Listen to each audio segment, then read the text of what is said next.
Yo, what's up? What's up? I'm in DJ Red Handed studio. I mean, formerly DJ Handed Rob England, excuse me. Rob. Either or, all of the above. Yeah, and I got his fancy black out the track.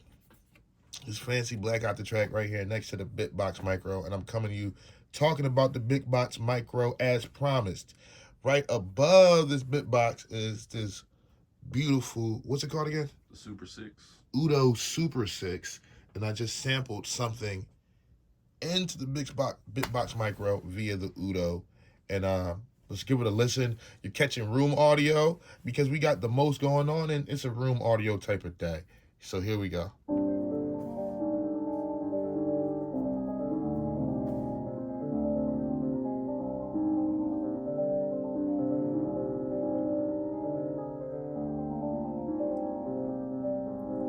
There you have it. So yeah, tutorial done. Sight off.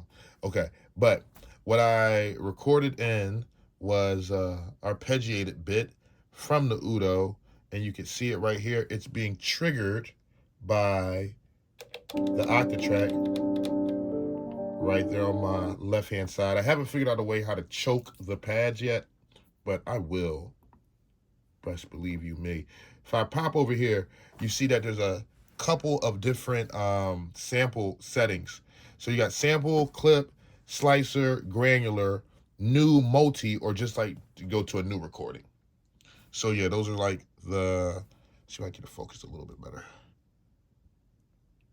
All right, yeah, those are like the excuse me, the 6 different sample styles basically. Mm-hmm. Well, 5 different, and then the new recording is if you wanted to scratch whatever was there. Okay. So, I guess let's go granular because I normally do granular with drums. I don't really do it that much with melodic samples. I haven't done it in the past with melodic samples, really. So granular just works with one section at a time? One section. Okay. And what it does, it'll skip through the parts of that section. Okay. Where it's like the other sample, like sample avenues, you can slice. Okay. You can slice and assign. And you can probably modulate the start position of the granular. Yeah. So I'll show you how all that happens. So, this is just like a basic chopping screen that works just like a MPC. Oh, it's touchscreen? It's touchscreen, yeah. Oh, my God. It works just like an MPC or whatever, so you could come in here, look at your start point. I'm triggered.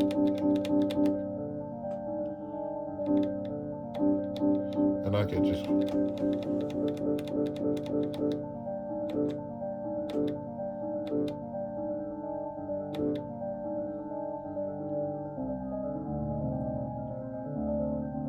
Right, and you can decide how much of that you want to keep, how much you want to. I can zoom back out to make scrolling a bit easier.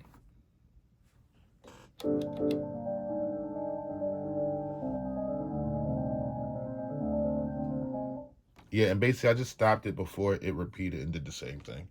Just so, because I'm be using the granular and skipping in between parts, I probably don't want it to double any of the parts. So, now, it took me forever to find this too, y'all.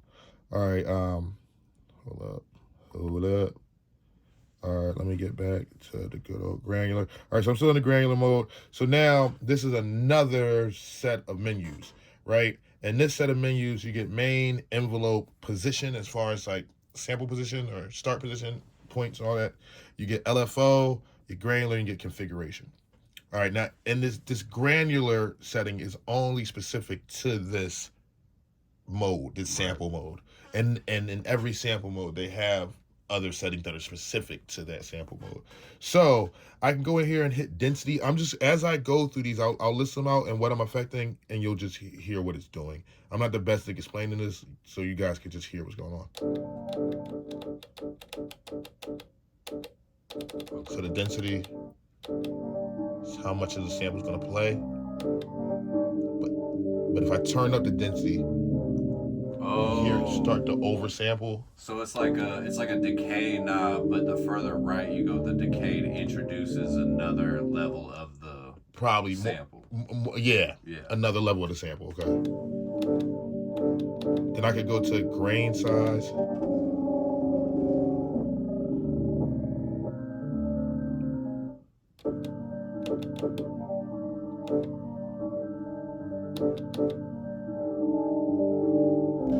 Wow. Then when I go down here to window, this is really cool. And what it sounds like it's affecting is something like how open the filter is. Or the size of the filter. But look, we'll explore. And then this is where it gets interesting. Once it stops. This is where it gets interesting. Scatter.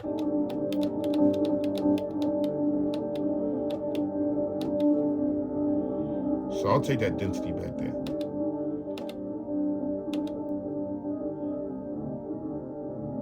So it's kind of like overlapping little bits of itself. It's overdubbing. It's looping tiny little pieces of itself. And I guess that density is how much of it is it looping. Yeah. So I kind of...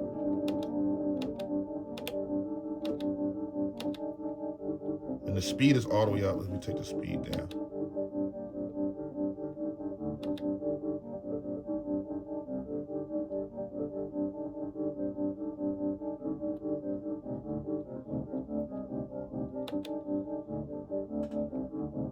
Interesting. So yeah, it's doing some granular stuff to the sample that I might not be able to explain to you fully right now. But I've been having fun doing tons of stuff with it. So what I'll do is I'm going to go back here to the waveform and just make it tighter.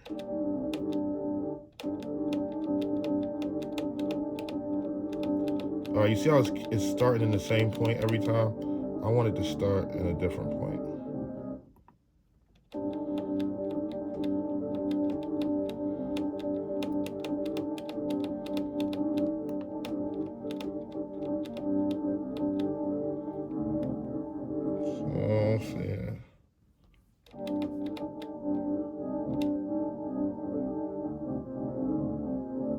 Interesting. All right, let's throw it in a different mode. Now I have it in sample mode, and the samples return back to its original timbre, right? Let's see what my options are in sample. Okay, navigating. Here we go. Okay, in sample, you have main, envelope, position, LFO, and configure. Okay, which are, I guess, as basic as it gets. This is like basically its version of the phrase sampler. The config is? No, just sample. Oh, just straight ahead sample. Gotcha. What I do in config actually is like, it took me a second to find this because I'm a dingbat sometimes, but this is where you could tell it what output to go to, tell it the launch mode, whether it's trigger, CV, gate, whatever you want to use. You could tell it if you want it to be poly or mono. You could pick a specific MIDI in for it. Right now I have it on global MIDI channel 11. So the octatrack on this track is on channel 11. The octatrack is also on chromatic. So each key on the octatrack will affect a different overall sample. But I could go and make it its own track.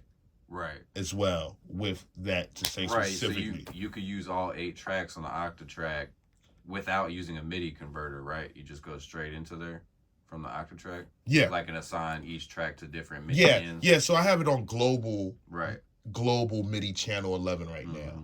So it's like so basically what I do from the house on my octatrack is control the whole Bitbox Micro from just 3 MIDI tracks on the octatrack. That's dope. But you could essentially go 8 tracks for 8 pads too if you wanted to, and write full-fledged parts over there too. So, okay, boom. So we're gonna keep it like a phrase just for brevity right now.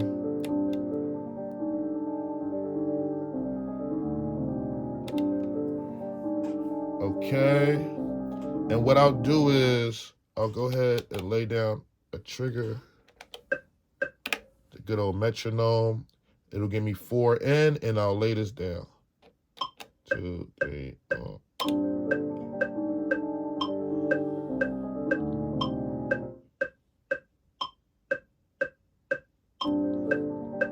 Hold So I did not catch it on one. I caught it on the second bar. So I'm going to go copy trig.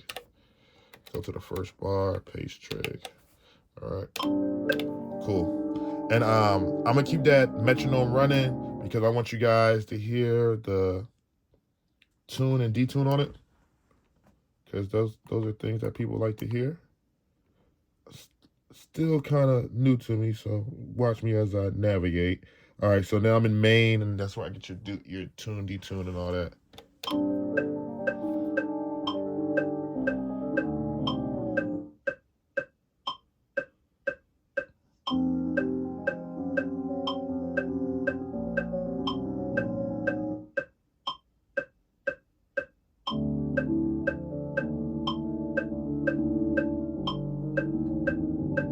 Pretty decent detune on it. That sounds good. I even like the aliasing. It has like a warm. I could take that away too. They have the resonance already at 50% resonance, so a lot of that's just coming from the.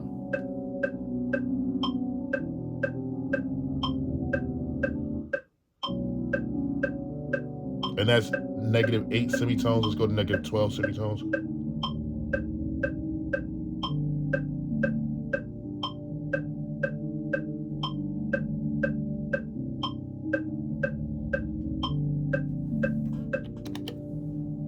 Keep it right there right now.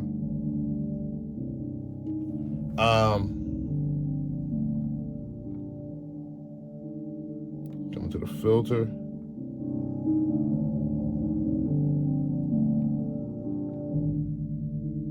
Filter down.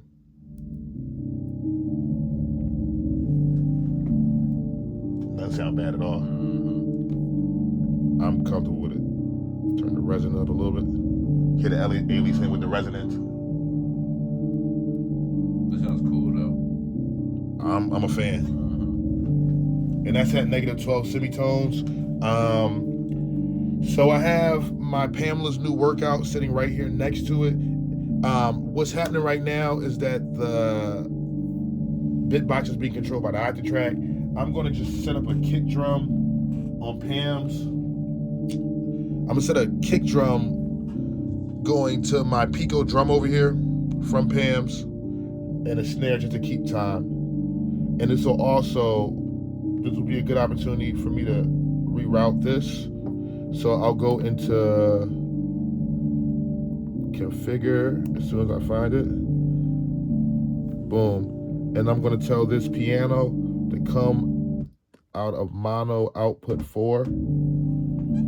And we will send that. Matter of fact, let's tell it to come out of 3 and 4. And I'm going to send, so we'll keep one dry and we'll send a copy of this to the filter.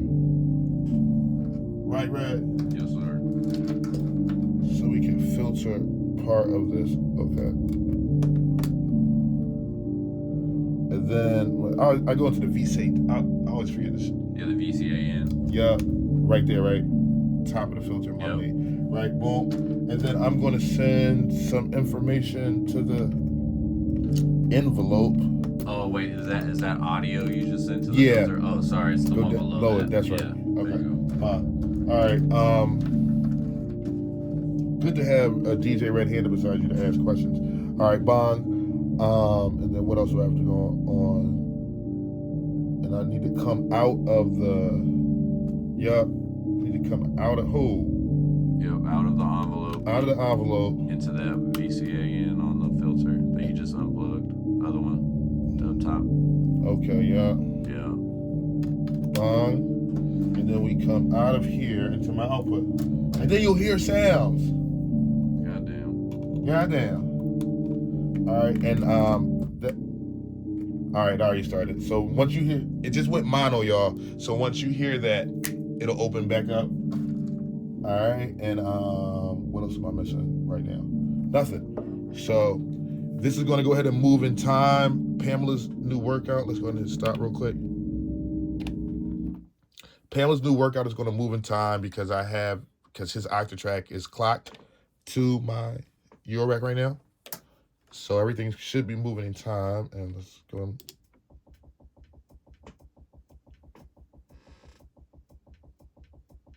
Yep, and you're hearing the very aggressive knock of my envelope. And I could fix that a little bit. It'll go away once you hear shit pop in.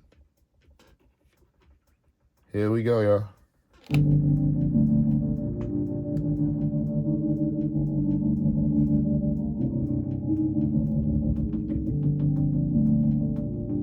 And then turn the level of the VCA up.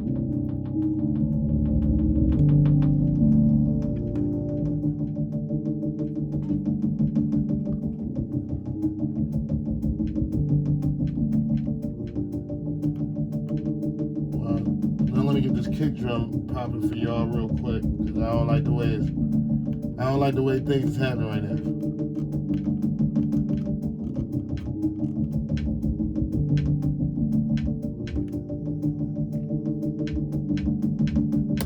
Just so they keep time real quick.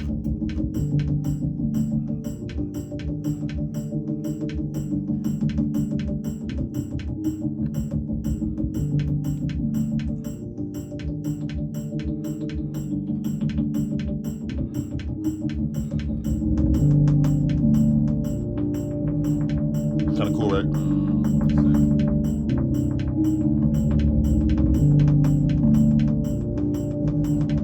Then let's go ahead and mess with the signal of the of this little sample we got popping off.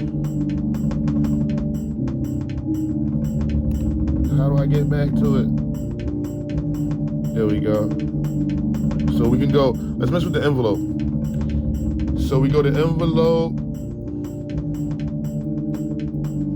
mess with the attack.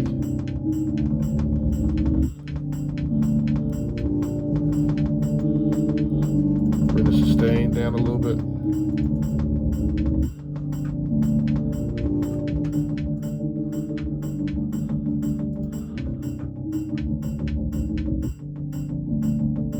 So it comes in a little bit more gradually.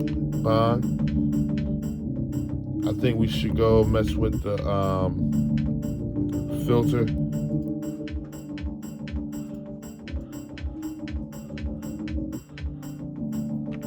And that sounds hella cool right there. I can turn the level up from right here too.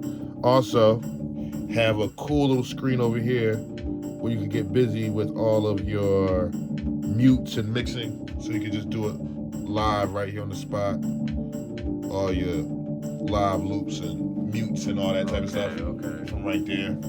It's a cool little screen. And then you also have a effects matrix. So you got delay and reverb, and they're both formidable. They're not like anything to super write home about, but now, you get a separate output for them, and they get the job done. Go ahead. Is that per sound or per group? Or? Well, they group them. Your effects outs are default 7 to 8. Okay. So they're grouped by just like a bus, a bus out for the effects. But you'll hear it right there.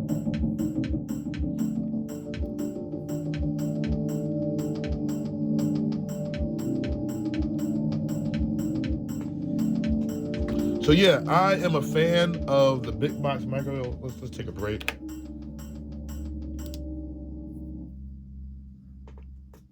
I'm a fan of the Bitbox Micro. It's coming in a lot of handy. I just wanted to give you guys a quick look, sort of an abridged look.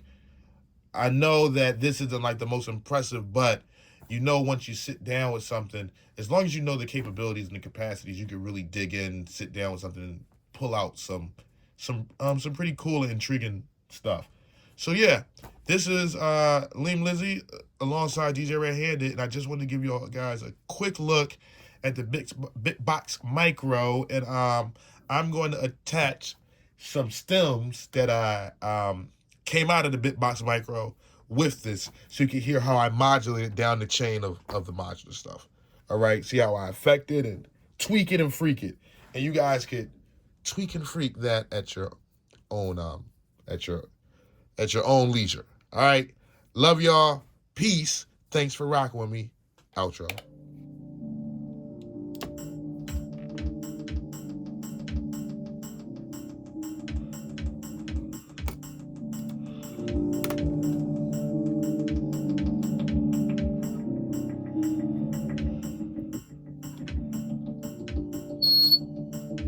Dang, good old. That resonance on that thing is crazy. Good old resonance on it. Did that kill y'all at the house?